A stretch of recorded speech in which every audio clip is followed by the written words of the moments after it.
Jehovah, asio fiambenana eo alohan'ny vavako, ambeno ny varavaran'ny molotro.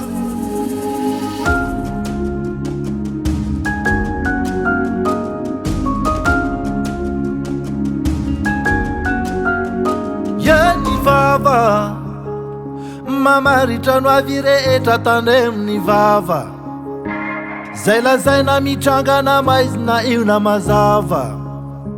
Ny mamono mamelona de samby avy ao ambava, fizetina ho itranga lazaina teneny mazava. Akoa tsy alohaky mivavanareo izay teny maloto, fa izay tsara ho fampandrosoana arak' izay tokony anaovana mba azony miainy fahasoavana. Ny vava mamaritrano avy rehetra tandreny vava, fizetina ho itranga lazaina teneny mazava.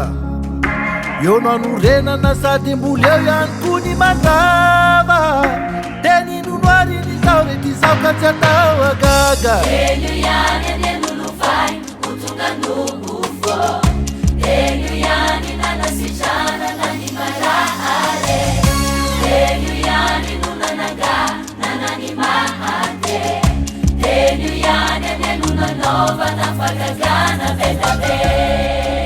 Mety afaka andinidinika anao ny satana, fa tsy afantatra izay miafinao amponao. Aza vela ivoaka amin'ny fihetsikahona ny vavanao ny adinao, fa ndra ho fantany ka nararao tany anao. Ka manomboka ny odin'io tsara ny teny lazaina, fa raha zavatra tsy mahasoa leo vavagadaina. Fizetina ho itrangy isan'andro no dradradradraina, ny finoana ampiasaina fa za mety ho resy ny saina. Tenho ihany nenolovay utunga nubufo, tenho ihany nanasitrana nani marahale, tenho ihany nunanaga nanani mahate, tenho ihany nenunanova nafagagana vedabe.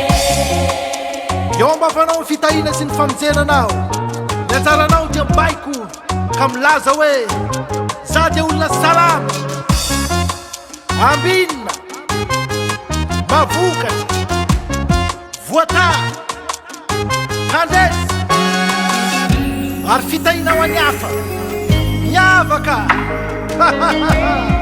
Eo amin'ny fanatiazoko ny favaliko rehetra. Io teny ihany, Tenho ihany nenolovay utunga nubufo, teny ihany, tenho ihany nanasitrana nani marahale, teny ihany, tenho ihany nunanaga nanani mahate, mboli teny ihany. tenho ihany nenunanova nafagagana vedabe. Azo faina mamokatry tany io na de karakaina, ara-panano fiainana fenao za mety ambakaina.